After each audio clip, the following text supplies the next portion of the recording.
Hello, listeners. Welcome to the premiere episode of 100% Creative Juices with yours truly, Robert Million, in which each episode we pick the brains of some of the most talented creators from across the industry today. Our guest today spurred the creation of this podcast when we met at the New York Comic Con. We did not have enough time to talk with him then. Please welcome the comic artist and writer, creator of the beloved webcomic JL8, Yale Stewart. Hey guys, how's it going? I'm very glad that you could take the time to talk with us today. I'm glad to be here, man. So how are you doing today on this fine afternoon? I'm doing not too shabby. I got a lot of commission work that needs to get done, but other than that, I'm doing fine. Yeah, so, and you got to keep those people sending that in. You have to make a living here. Yeah, believe me. I know that all too well. Before we get into talking about JL8, let's go talking about your secret origins. How and when did your love of comics start? Well, it's actually a good question. It's actually kind of a funny answer. My love of comics actually began before I had ever read a comic, in a way. I'm an 80s baby. I was born in the late 80s and grew up in the early 90s, so my first real exposure to comic characters wasn't even through comics, it was through cartoons, with like Batman the Animated Series and the X-Men and Spider-Man cartoons. Like a lot of us, yeah. Yeah, and also actually even the Adam West Batman stuff, which wasn't on TV, but my dad had like, well maybe it was on like cable or something, and my dad had my aunt tape episodes or whatever, and we would like watch them on VHSs. So I was really into comics before I ever got my hands on a book. But the first time I ever got a comic book is kind of weird. My mom actually brought me one home from the grocery store one time. And this was when I was maybe like 5 years old or something. And it was a Batman comic. She got it because she knew how much I liked the animated series. And she brought it home, and I remember it was like, I think it was like a Firefly issue or something. I mean, it was a Batman issue, but the villain was Firefly. And I just did not like it at all. Because I was so into the animated series, and, you know, it just didn't look or feel at all like the cartoon show. So it kind of put like a bad taste in my mouth. So for a while, I had no desire to read comics. I was just more concerned with the cartoons. But then when I got into elementary school, a good friend of mine at the time, he had some older brothers who were really into comics. And he kind of got their hand-me-downs, and he started bringing those to school, but they were Marvel comics. And as much as I enjoyed the X-Men and Spider-Man cartoons, I've seen them since then, and they are not as good as the Batman cartoon. And I remember he brought Marvel comics to school, and they were way more interesting than the cartoons were. And, you know, that's saying something, because at the time I really did like those cartoons. My first real time that I was like, man, I love comics, not just comic characters, but comics, was probably in, I'd say first grade or something, when I was first exposed to Marvel stuff, which, you know, was really saying something, because I was reading Spider-Man at the time, and that would have been pretty deep into like the Clone Saga. So if I managed to come up with a love of comics through the Clone Saga, I can read pretty much anything.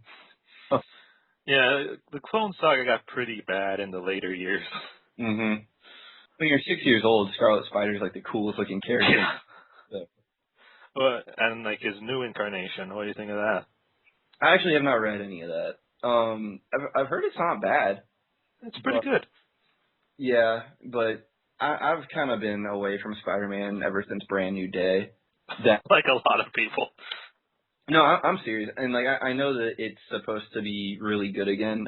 I've heard that Dan Slott's doing some really amazing stuff. No pun intended. But it's just like not my cup of tea right now. I'm way more comfortable just going back and reading my like essentials and stuff, like the vintage Spider-Man, you know, like Romita Sr., Stan Lee Spider-Man stuff right now. Although I did see the new movie, and I love the new movie. Yeah, Marvel's doing pretty much better than DC nowadays, movie-wise.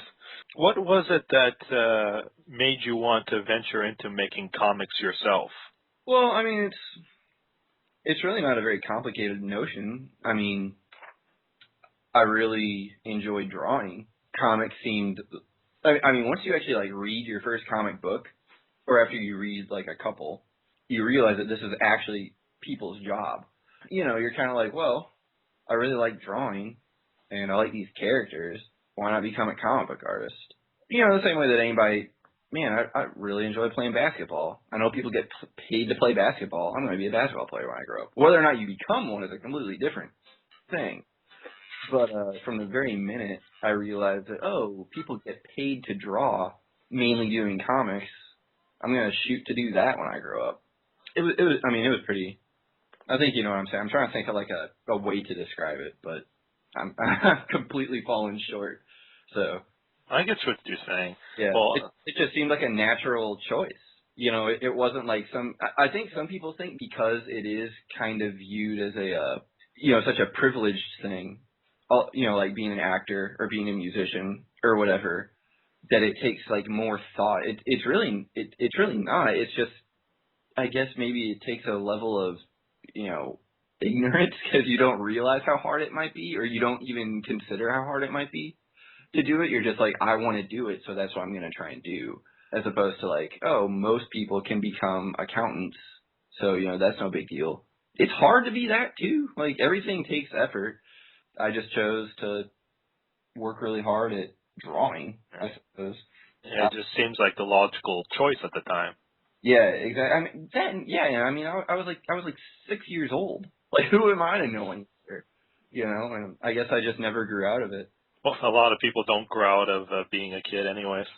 Hmm. Were there any comic artists or writers at that point that really inspired you? Oh yeah, yeah. Especially at that point, it's a lot easier to name people at that age because usually your sphere of influence is a lot smaller.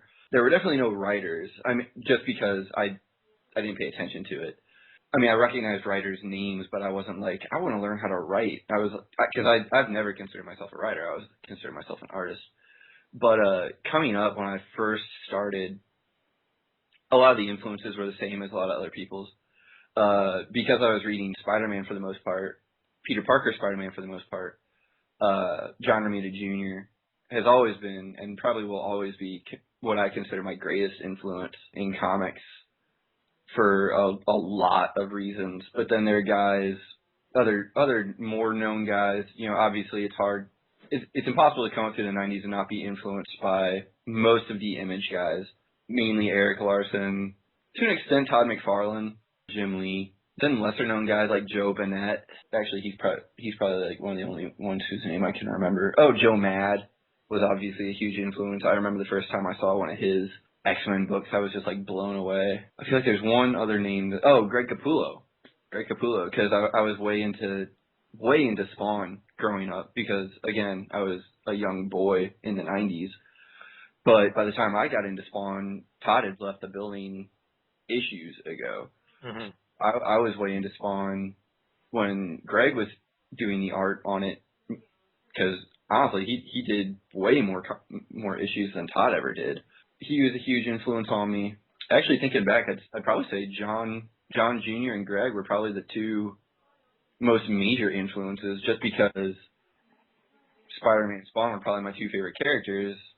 And when you're that young, all you do is try and copy the drawings in the comics. So I was constantly trying to draw Romita Jr. drawings of Spider-Man or Greg Capullo drawings of Spawn. So that's kind of how that worked out. I was the same way. Oh Copied all kinds of covers and some of the like splash art and everything. yeah, yeah. I don't think I've met anybody yet who didn't do that to at least some degree. And if they say that they didn't, they're probably a liar. Unfortunately, the way I started was by like a lot of the '90s kids. I started drawing Pokemon. Oh really? Yeah. Like, I mean, I was a huge Pokemon fan, but I guess because I've just never really been terribly into drawing animals. I looked at Pokemon as animal creatures, so I wasn't as inclined to draw them. I mean, believe me, holy crap, I was into Pokemon.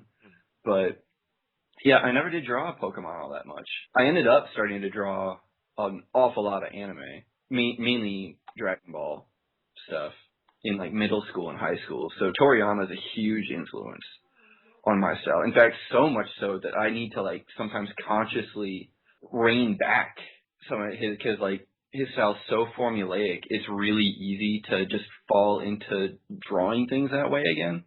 So sometimes I actually have to like tell myself, don't draw it like that because you're literally just drawing like Akira Toriyama.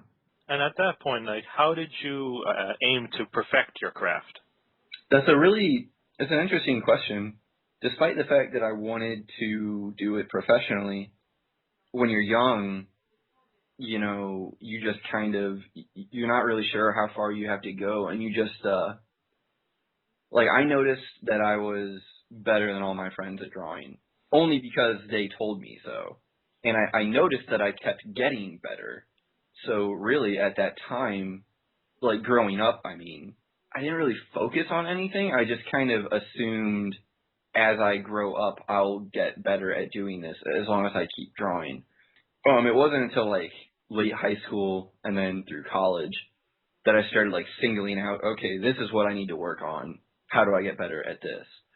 But for most of my life, it was just like, oh, you know, like I'm in fourth grade. I draw better now than I did in third grade or second grade. I'll probably draw better in fifth grade and sixth grade than I do now. So eventually, by the time I'm old enough to draw comics, I'll just Be a god in comics. yeah, I'll just good enough, I guess. So, you know, just basically my work ethic was just keep on drawing. You know, you're going to keep getting better. I didn't realize up until later, like I said, that you need to like really kind of specify areas to get better at. When you started making comics, and you said to your family, like, I want to make comics, did you have a lot of support from your friends and family? That's a tough one too, just because like even though I knew that that was what I wanted to do, I don't think I even ever specified it to anybody. I mean, I'm pretty sure that my parents knew that I wanted to go into art in some capacity, but I can't remember ever just like going up to them and being like, I want to draw comics forever. I mean, obviously, by the time I was in high school, it became clear that like I was planning I would like to probably attend an art school or something. And that being said, they were supportive of that. I mean they've always been supportive of me being artistic. You know, like when I would choose to stay inside and draw instead of going outside to play, you know, my parents wouldn't like kick me out of the house, you know, and be like, you need to go outside and get some fresh air. They'd be like, oh, you know, that's fine. Ride a bike or something. Yeah, I mean, because I did that plenty as well anyway, so it's not like I was always cooped up in the house. But you know, I mean, I have what I consider good parents. I mean, I'm sure that they're no better or worse than anybody else's parents, but I mean, they're supportive of things that their children show talents in. You know, and my mom, I don't know if she was ever necessarily an artist, but I know that she was artistically inclined. So I think she kind of knew at least where I was coming from and was supportive of that. My grandma on my mom's side and my great aunt, her sister, they actually lived together because they're both widows. And both my parents worked growing up, so we spent a lot of time over at my grandma and my aunt's house. They were incredibly supportive, but that's just kind of in their nature. They're just super supportive people. So honestly, I'd almost say, you know, if in my first big published book, my grandma and my aunt Sil are probably going to be the two that get the biggest, you know, dedications, because without those two, I mean, they're about as essential to my growth and development and all that stuff as my parents are. So no, I've always had a really supportive family and friend base. Most of my friends, while maybe not the most artistic people, always thought it was pretty cool and never told me to like get realistic or anything like that. So yeah, I was fortunate with that to always have a pretty solid support around me. That's great to hear. Did you get any formal training? I did, yeah. I'm trying to think if there was anything before college, but I don't think that there was. Um Because some kids have like gone to art summer camps or something like that. No, I think my only formal training was in college. I went to SCAD, which is the Savannah College of Art and Design in Savannah, Georgia. So yeah, technically I went to art college, which counts as formal training. And how was your experience through art college? It was pretty dang amazing. I'm not gonna lie. I mean, like, art school is a really, really weird subject in the art world. You have people that are like really avidly supportive of it and people that are just like really, really against it. For me, no, I got better going to art.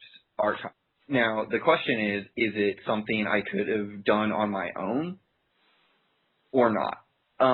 The answer is I don't know. All I do know is that at the very least, art college is, for anybody that ever watched Dragon Ball Z, is really kind of like the hyperbolic time chamber for art, because it's 4 years of just constantly producing art. So kind of like how I said earlier, where, I just figured I'd get better as I got older. You get better as you get older because you draw and say, oh, well, I was getting better between being 8 years old and 9 years old because I did 100 drawings in that year. Say I get better because I average 100 drawings a year. Well, in art school, you're doing about 400 drawings a year. So pretend being, 16 years of development and cramming it into 4 years. I mean that's obviously an exaggeration and speculation and all that. There's no hard evidence for that. But that's how it feels to me. Like maybe I could have done, gotten to where I am now on my own, but I think going to art school got me there a lot quicker. I mean, beyond that, it was just fun as hell, man. Like, I met so many cool people. I mean, that's where I met my good buddy Trad Moore, who currently does the Luther Strode series at Image. I lived with Tyson Hess. He and I were roommates. He does boxer hockey, and he's doing covers for, like, Bravest Warriors. My other roommate, Andy Kluth, he does Nerd Rage, the webcomic. I mean, I met so many cool people. Sam Wolf Connolly, he's a really well-known illustrator now. Brooke Allen, Coleman Engel, like, so many cool people I met going to that school. And not even just comic artists, but, like, I'm friends with April Johnston from Project Runway and stuff. It's just cool to be around other creative people. And you want to talk about a support group. Like, art college is a freaking support group because you're all trying to make it. And it's a support group in the best way in that you're supporting each other, but you're also competing with each other. So it brings out the best in you. But at the same time, if you go to art school, you also need to be willing to work. Because I saw so many kids that went to art school thinking it was going to be like a cakewalk. And they did not end up graduating with me, I'll say that much. Yeah, when you have to put something like that and you want to be the artist that you want to be, you have to really put in the work into it. Oh, yeah. Yeah, and I mean, a lot of those homework assignments are no joke, man. Like, like, now, looking back, they kind of are. It's like, holy crap, I used to have, like 2 whole weeks to do 1 comic page or something, which now is like, you can forget that. You better get that done in a day. But at the time, like when you're first starting out, that was like a huge deal. And, you'd have kids that would just go out and party and try and do that page in the last day, and it would look like crap. I mean, believe me, I did plenty of partying in art college, which I probably could have done a little less of. But like anything else, the people that took it seriously came out with jobs or with really good prospects. I mean, if you can afford it or you feel like it would be good for you, I completely recommend any aspiring artist listening to this to go do it. I mean, at the same time, look at James Herron. James Herron went to 1 year at SVA, and I'm pretty sure he dropped out. James, for my money, is one of the most talented SOBs working in comics today. It all depends on who you are. I loved art college. I would recommend it, but it is by no means a necessity. So that's my 2 cents on art college, I guess. So did you went to art college specifically for comics and cartooning, or did you dabble in your hand at other mediums? Oh, I actually majored in animation. Oh. Yeah, which is a whole long story that I if I tell it, I will end up making it really long, but I'll try my best to break it down. Basically, when I was in high school, I was working on a comic, kind of like a newspaper strip comic. I've been doing it for about 2 years. Once you're so deep into something after a while, you start to see it for other potentials, right? And that was around the time that like Family Guy was getting really big, all that, and I was getting like more and more into just interested in cartoons and whatnot. So I was like, well, what if instead of making this comic thing that I had a comic, I made it into a cartoon show? Because that would be like really fun. I think that'd be really cool. And I'd seen a featurette with Seth MacFarlane where he was talking about the fact that he was an animation major, and he didn't like the idea of having a cartoon show where he didn't know how to make a cartoon, and here he is telling people what to do. So I was like, well, I'm going to art college, because originally when I applied to art college, I thought I was going to go for comics. But I was like, well, maybe I should major in animation, because if I really do want to try and get a cartoon show made at some point in my life, it would be better to know how to actually animate. So yeah, I actually, when I went to SCAD, I majored in animation and not comics like I'd originally intended, which I'm sure a lot of people are like, well, that completely explains your art style. But yeah. Did you continue with animations after college, or now you're just sticking to comics? Stick into comics. I love it, both as a fan and as an actual artist. Things equate to actually seeing something that you drew literally come to life. It's literally like a high. I'm not gonna lie. I'm a pretty impatient person to begin with, so to spend so much time animating on something that literally only lasts a few seconds and clearly tells no real story just isn't really. It's just not something I want to spend my time doing right now. Because I'm when it boils down to it, I'm more interested in telling stories. As much as I like to draw and all that stuff, at the end of the day, I want those drawings to tell a story.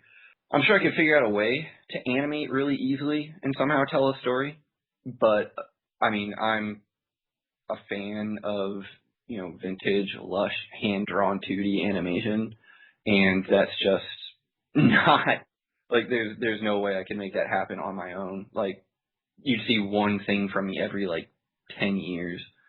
So, I chose to go the route of most prolificness, something, which is comics, where you can write, you can draw, you can letter, you can ink, you can color all yourself and produce something. And do you think during your time in college was when you defined your artistic style? I wouldn't say defined as much as refined. My art style's been pretty consistent since,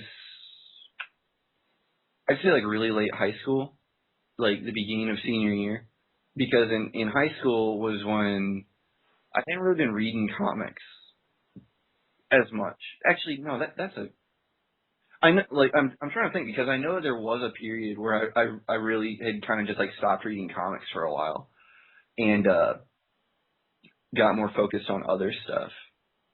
That may have been middle school, but anyway, it was definitely in high school when I started doing that kind of newspaper style comic strip that I realized drawing traditional comics wasn't going to work for that strip. And I started looking more at guys like Mike Kraulik, with Gabe from Penny Arcade, and Charles Schultz and Bill Watterson, and all those guys, all the comic strip artist guys. Actually start drawing a lot more like that, more animated, more cartoony, more exaggerated. That pretty much has been my style for the past, I guess, 6, 7, 8 years now. But while I was in art college, the style didn't really change. It just became, like I said, more refined. It became more solid. It just became better. Like if you look at a drawing I did in senior year of high school and looked at something I did now, you could totally tell that it's the same person, and that it's just oh, okay, this is just this guy 6 years older or whatever.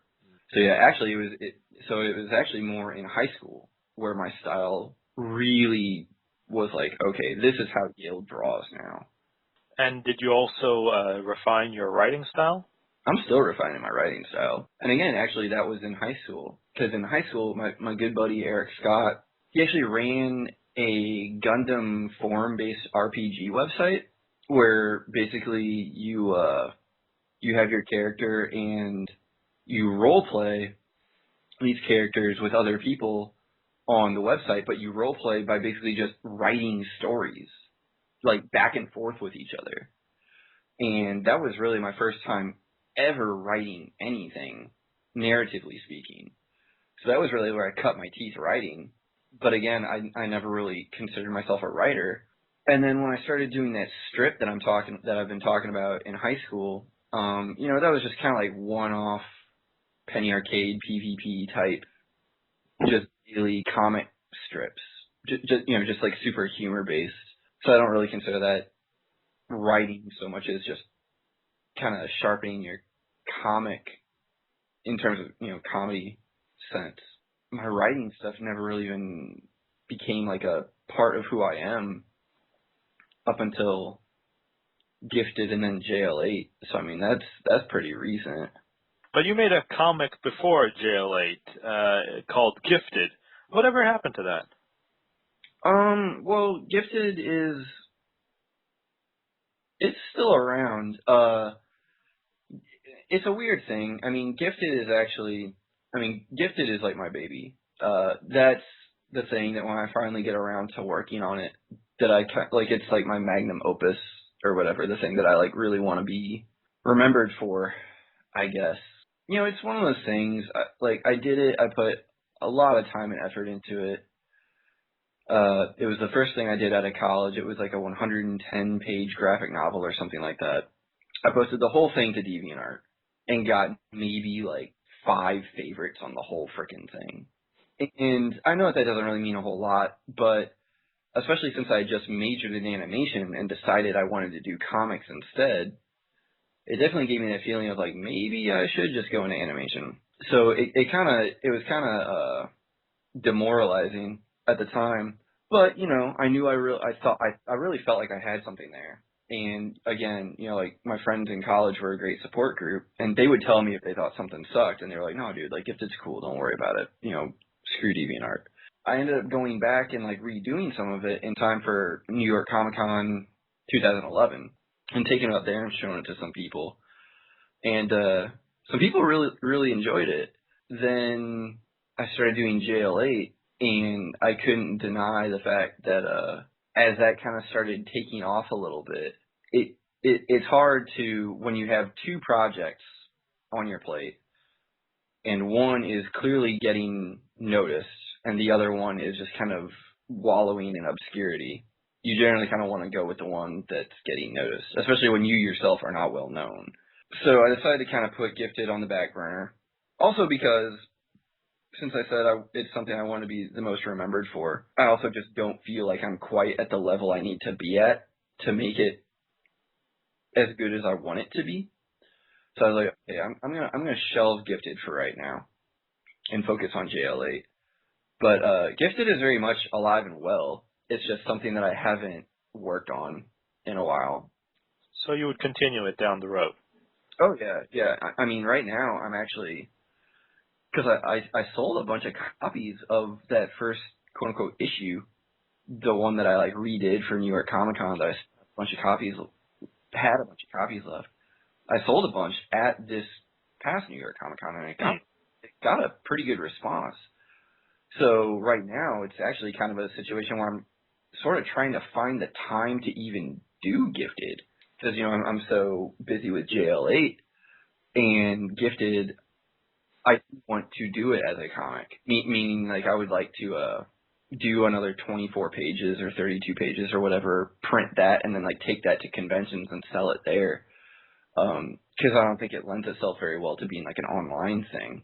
Yeah, between the commissions and JL8 and everything, it's kind of tough to find time for yet another project that I'm not being paid to do.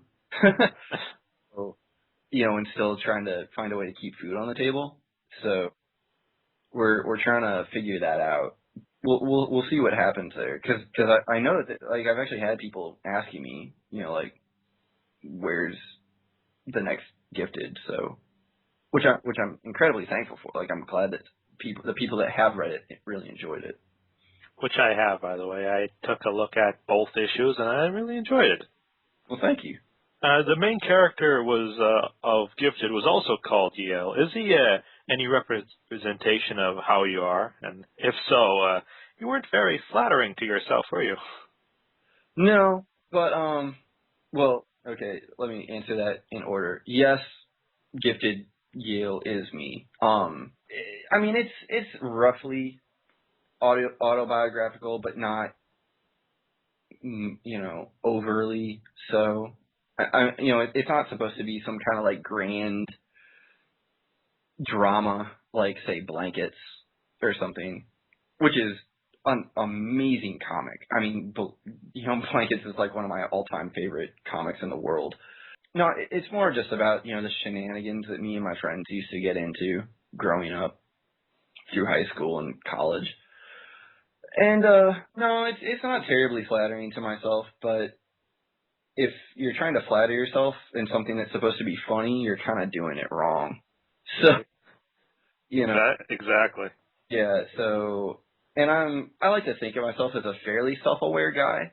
Like, I know that there are some things I say that are pretty dumb. There are some things I've done that are pretty stupid. I'm certainly not my own biggest fan in a lot of ways. I know that I've made some pretty silly mistakes. I mean, funny mistakes, not like, oh my god, mistakes. So, it's like, if I'm aware of it, I might as well do something productive with it and make people laugh. So you got punched in the face by a girl at a party? That actually did not happen. Aw. Emma is entirely fictitious. I will say that. She's kind of a representation of some girls, like an amalgam of a few girls that I do actually know. But Emma does not exist. Tori, on the other hand, does. That's the more interesting story. So that's true. She wasn't really all into the rough stuff. I thought that was better effect. But no, there was a girl named Tori, and yes, it was that easy. I will. That's all we'll say about that. Because I know that some people listening to this might be here for JL8, not for Gifted, and Gifted is obviously a bit more. Yeah, it's no kissing and telling. Yeah. So JL8 came soon after that. Where did you get the idea for it in the first place? In the words of Ray Stantz, it just popped in there. Literally, I was at work one day, working at my dad's, and I just had this thought of a young Clark Kent pushing kids on the playground on the swing set. But, if his powers had already fully developed, he'd be like shooting them out into the stratosphere in a funny way, not in like a weird, like, oh no, they fly out into space and explode and die. And really, once you kind of open that floodgate, all the ideas just start pouring in. And originally it was just a bunch of non sequiturs, but then I realized I could maybe, because I started having like Kid Flash ideas, Kid Batman ideas, Kid Green Lantern, Kid Wonder Woman, whatever. And I was like, oh, well, if they're all kids, like, why not just put them in a class together? Like, why not put them in, say that they're all the same age and they're all friends, like, and they're all in school? Because another huge influence on me that I haven't mentioned, I grew up without cable television. So I watched a lot of just network, basic network stuff, and a lot of PBS, public television. Mm-hmm. And one of the biggest influences on me in all things is Arthur. Oh. The Arthur the Aardvark, Arthur. Uh-huh. And, that's a whole show about a group of third grade kids. Obviously, the JL8 kids are a little bit younger than that. But, they're just a bunch of third graders, and you follow them throughout their adventures in elementary school. So I was like, well, what if I kind of did like Arthur, but with the Justice League, essentially? I kind of, went from there, and then here we are. What is your process when making a JL8 strip? The bare bones of it is I come up with a story idea, or I come up with a script, I guess. Basically, I'll come up with the idea, then I'll figure out the dialogue and everything. I'll then, kind of lay out the strip. I like draw out the panels, thumb out the panels and everything, and figure out exactly like how I want to do it, since it doesn't, unlike a lot of like strip based things, it doesn't really adhere to a strictly like, oh, this is a 4-panel or a 3-panel comic. It varies, or at least the fact that like a lot of panel comics, all the panels are like the same size. So, I thumb it out, and then basically from there I go straight to my drawing table. I'll draw the panels, ink the panel borders. I'll do rough pencils, go back over it, tighten those pencils up. I'll then letter the strip, because I do all my lettering by hand. Then I will probably give the pencils one more pass real quick. I ink it, I scan it, I color it, and I put it up online. It's pretty simple. I mean, like, when you boil it down to like what actually happens, it's a pretty simple process. A lot of times, like the story ideas and stuff, like I go for so many walks and stuff, and I'm just always trying to think of new ideas for the strip. So, I mean, it in a way, like, I'm always working on it. But in terms of like when I actually just sit down to draw it, that's my process is, like, write the dialogue, thumb it out, pencil it, ink it, letter it, color it, scan it, done. So. Well, I think a creator's mind is always running for ideas. Yeah, I would say so. I'm exactly the same way. Originally, JL8 was called Little League. Why the change? The long and the short of it is I was contacted by a certain organization that let me know that I was infringing on some trademark rights using that name. It's DC. A lot of people think it was DC. It was not DC. But they asked me relatively politely, I'll give them that credit. They asked me to change the name away from Little League, barring legal action. And I was like, well, I don't really have the money to fight a court battle, and also one that I probably couldn't win because I talked to a couple lawyers. Yeah, so I had to change the name. It ended up working out in the end, because when I kind of spread the word that the name was going to change and asked people to help spread the word, because I knew that not everybody was going to see it on the page, I ended up getting like 5,000 new readers or something, because people were just talking about it. Mm-hmm. And you thought you'd get less because of the name change. Yeah, I thought people were going to get lost in translation. Mm-hmm. And everything ended up really working out in my favor. I mean, don't get, like, I've said it to some people, and I'll say it here too. I was so attached to that name, I would almost trade those 5,000 readers to get that name back. That's just the way things work sometimes, and there's no use crying over spilled milk, I guess. And, time kind of heals all wounds. I will say that JL8 has grown on me. I don't like it nearly as much as Little League. I don't feel as weird about it anymore because I mean, my God, those first probably like 5 to 10 strips I did under the JL8 name, I was just like, this just feels weird. Yeah, I feel all right about it now. Well, I might be missing something here, but I get the JL part. I don't get the reference when you put the 8. That's like roughly what I've decided their age is supposed to be. Okay. Which I think will be a lot more clear towards the end of Diana's birthday thing. I mean, it's no big spoiler that she's like turning 8 years old, which hasn't really been like explicitly mentioned. You'll see like the candles on the cake, and they'll probably say something about, oh, you're 8 years old now. That should kind of give like a heads up to like, oh, okay, this is about where they are age range wise. I mean, I'll also be the first to admit, I know that they're not really drawn like 8 years old. They're a bit more, chubby and short than an 8-year-old would probably be.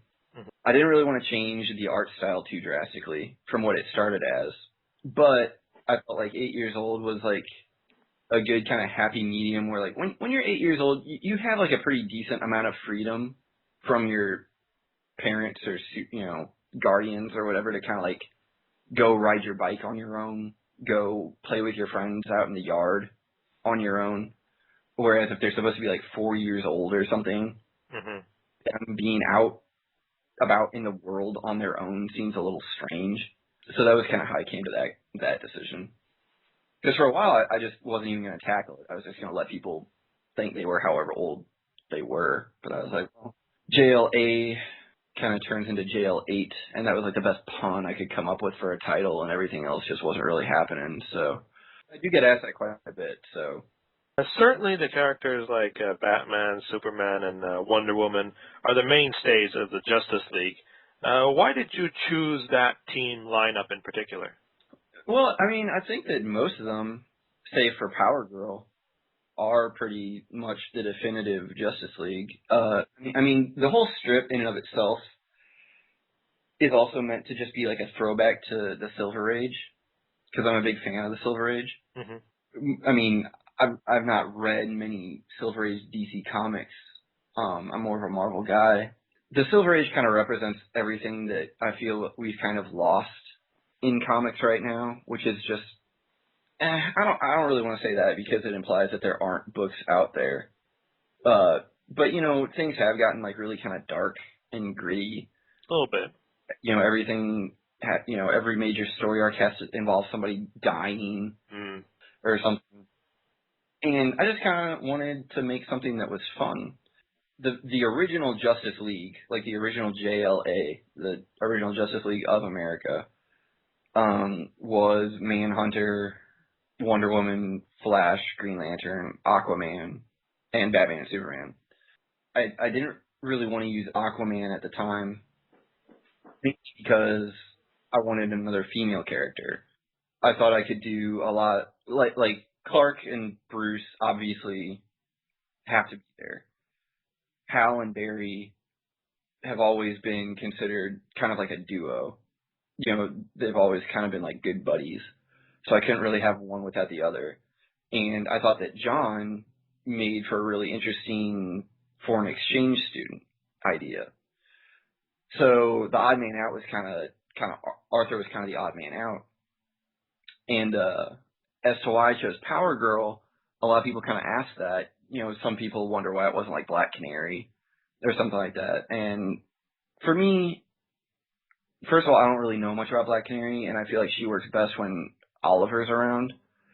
And obviously Ollie's not there. But with Power Girl, I felt like Power Girl was pretty recognizable.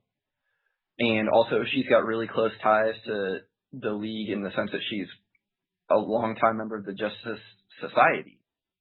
It seems like an obvious choice. I probably should have chosen a character that I knew more about because I don't know anything about Power Girl. When I decided to use Power Girl, I had to look up what her name was. Not Power Girl, but like her actual name, like Karen, because I had no idea what her like civilian name was. I just knew her as Power Girl. And I also know that in continuity, she's like sorta Clark's cousin from another dimension type stuff, whatever the hell. Yeah, when I put that together, that's kind of weird that you kind of had a crush on him. Yeah, well, in my world, they're not cousins. Because I grew up, most of my Superman knowledge comes from Superman the Animated Series from the 90s. And even in that, Clark and Supergirl aren't cousins in that show. I mean, you wouldn't, put them together, but they're not cousins. Because in that show, Kara is from, some other planet called Argo or whatever. So I never even knew that Supergirl and Clark were cousins up until recently. The people that want to get on me for it are obviously going to get on me for it, but it's go to her Wikipedia page and tell me you can make any sense of her backstory. And if you can, then good on you, dude, because she has 1,000 different histories. I don't know, but Yeah. Yeah, well, nobody can really get on you on that. The new DC 52 made much worse changes. I've heard, but yeah, it's whatever. There are a lot of kidified properties all over the place, some good and some painful.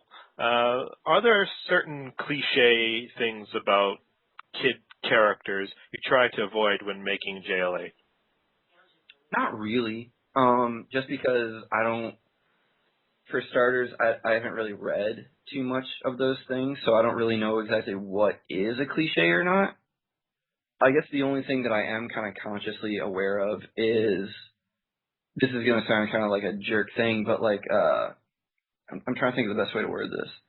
I don't really want it to come across too preachy in that, like, obviously they're kids, and when you're a kid, you're going to learn lessons, sort of. But you can learn those lessons in ways that aren't so explicit. Like, I don't want to have adults coming in being like, and this is why you should share, or whatever. Like, when I was a kid, I just figured that stuff out on my own for the most. I mean, obviously my parents and teachers and stuff like had their say, but a lot of stuff is resolved out on the playground, or in the playroom, or in the backyard, or whatever. Like, kids are a lot smarter than we give them credit for. Like, they have their own way of working things out. I really want it to be more kid-centric and not have too much of an adult influence in it, I suppose. I guess that's like the only thing that I can really think of in regards to things that I'm consciously trying to avoid. Other than that, there's nothing I really feel specifically, because even cliche stuff, if you do it right, it's still going to be cool. Like, how many movies have we seen that technically the plot is not all that unique, but as long as you have like interesting characters and you tell it the right way, it can be pretty cool. So that's kind of my approach to things in that regard. Well, I find like as long as you don't play down to the audience, or because your comic's pretty all ages. That was something that I've been very conscious of.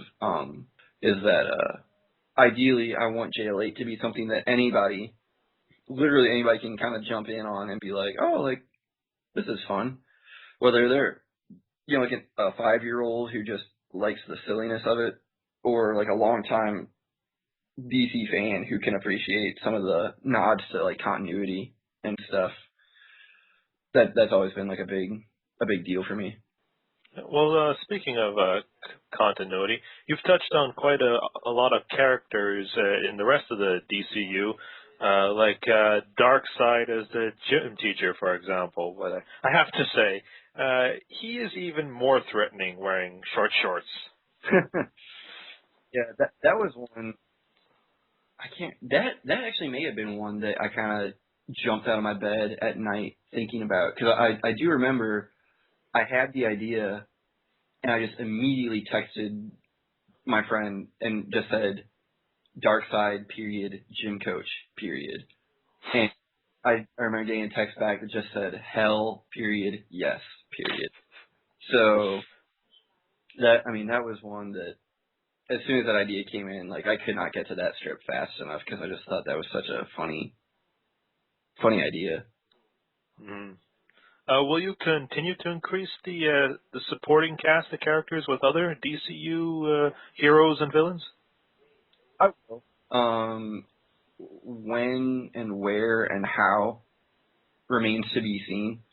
I know, like, I have storylines in my head for certain characters that aren't currently in the strip, but at the same time, I'm not gonna just like shoehorn new characters in because I feel like it kind of needs it or something. Like, I'll only bring new characters in if it feels organic. If there's not a good like stoppage in the narrative for another 50 strips to allow new characters to come in, then you're not going to see new characters for 50 strips. I don't think that'll happen. My main focus is on telling good stories, not introducing more and more and more characters. If those good stories, what I consider good stories, happen to involve the introduction of new characters, awesome. I'm not bringing Arthur in just because so many people are constantly asking where Arthur is. Which he is coming. Like, he is coming. It's just a matter of time. Well, I've been just shoehorning is not a good idea, anyways. To keeping it organic and having so many other opportunities with the characters you currently have is pretty much limitless at this point. Yeah. You're approaching a JL8 number 100.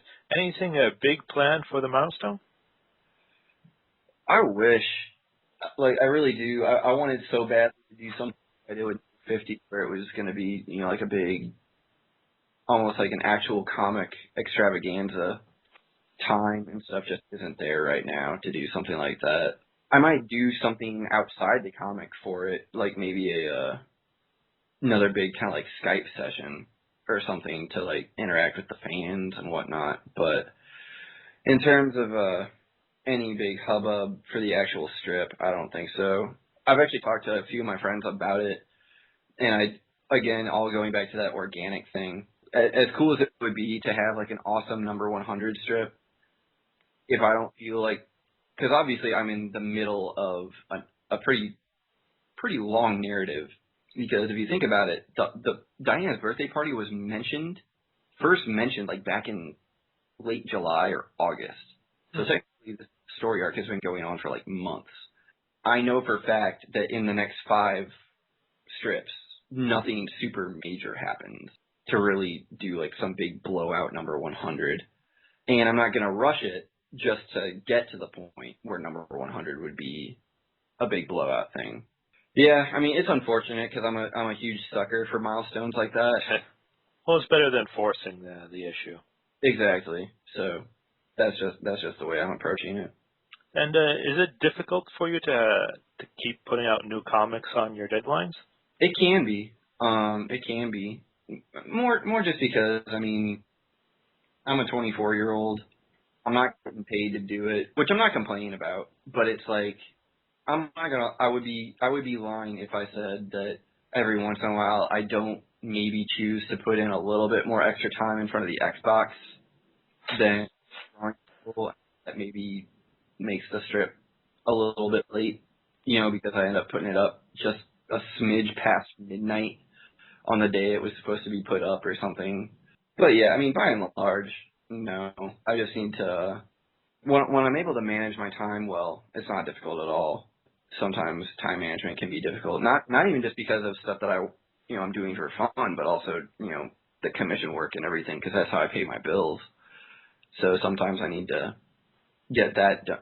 That almost like takes priority. Well, with being a all ages comic strip, do you think the comic book industry needs more all age comics that can appeal to adults and children? I would say absolutely, and the only reason I say that isn't to benefit myself. I just think that comics it's become so niche, and I think that's a problem. I think we need more of all kinds of comics. I think we need more all ages stuff. I think we need more straight up scary ass horror stuff. I think we need more stuff that appeals to just like teenagers, whether that's, kind of like soapy, dramatic stuff. Like, I don't know.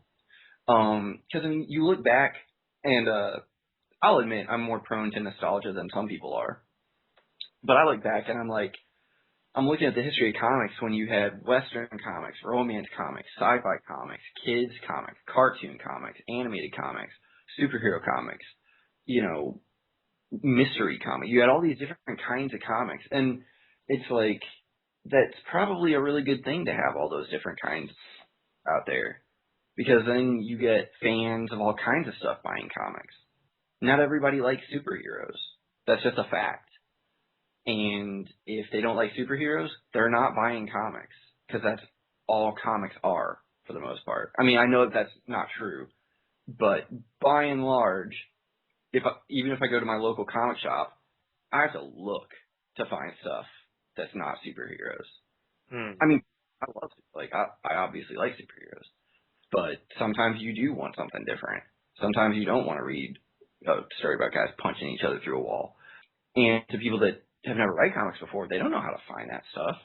I just think the bigger the variety, the better. Whether it's kiddie stuff that's super friendly to everybody, or like really dark stuff that, really appeals to like hardcore horror fans and stuff. I mean, it's all good.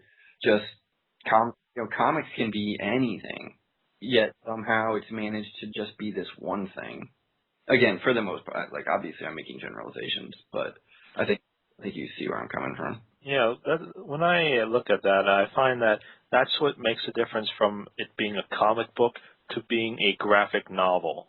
Yeah, Because then, like, you can just have it in a bookstore, and anybody can just pick it up. It doesn't have just because it's illustrated doesn't mean it's not literature in its own way.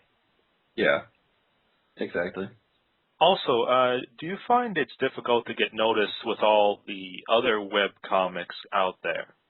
I am not the best person to ask about that. And the reason I say that is because obviously what I'm doing is about characters that people already have an affinity for, Right. and already sitting around searching on Google Image and on Tumblr and whatnot.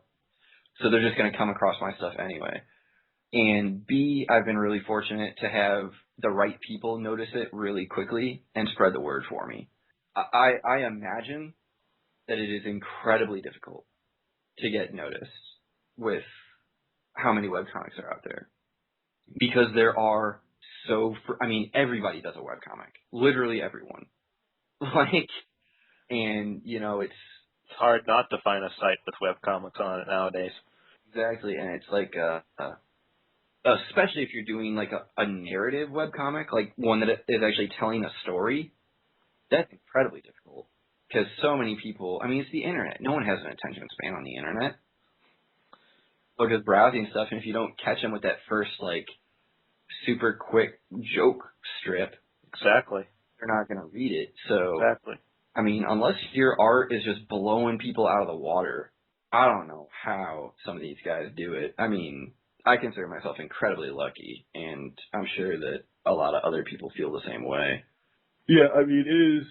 If you can make it in webcomics, man, it's awesome. It's a chore, I'm sure. Besides your web comic work, have you tried to venture into mainstream comics? I haven't explicitly gone out of my way to like approach anybody about it. I'm certainly interested in doing mainstream comics. I miss drawing comics vertically, if that makes any sense, like pages. And I show my work to editors and stuff at the conventions and, in email and stuff because I know quite a few editors now. So, the short answer is yes. Yeah, I'm not like banging down people's doors, like, look at my samples, let me work on your book.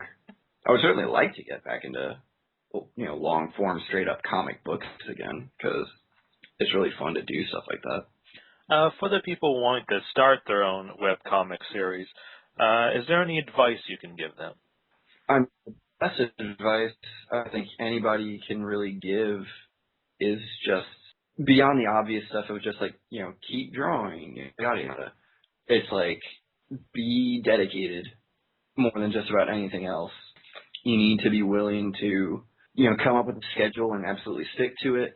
Probably put your stuff on like social networking sites like Tumblr or Facebook or some place where people can like share it around easily so you can kind of get it spread out.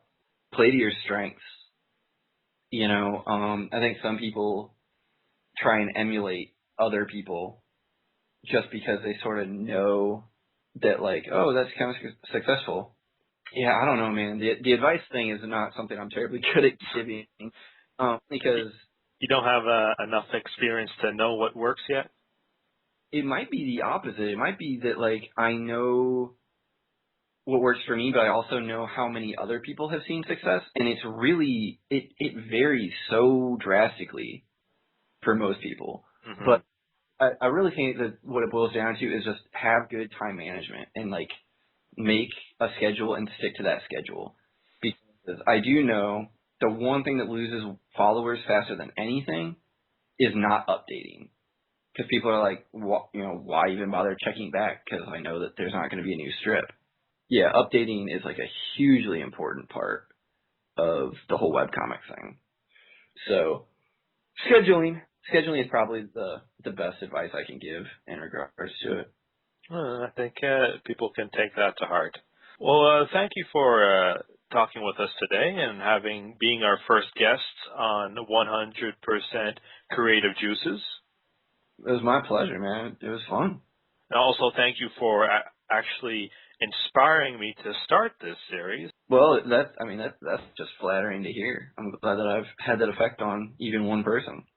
For all the viewers out there, you can find Yale Stewart at yalestewart.deviantart.com or on his Facebook page, facebook.com/Yale Stewart. Is there any other places they can find you that you want to promote? You can always follow me on Twitter at Yale Stewart, and then obviously they've heard me talking a lot about this thing called JL8. So if you're not familiar with JL8, you can find it at facebook.com/JL8comic LOL. And when I say 8, that's actually the number 8. Or also JL8comic.tumblr.com. And you have weekly new comics, right?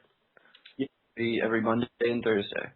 I'll be definitely checking them out every week because I've been a fan of your comics even before I met you at the New York Comic Con. Well, thank you, man. I appreciate that. Well, for all those out there, I hope you found Mr. Stewart's Creative Juices refreshing, and we'll see you next time on 100% Creative Juices. Good night, everybody.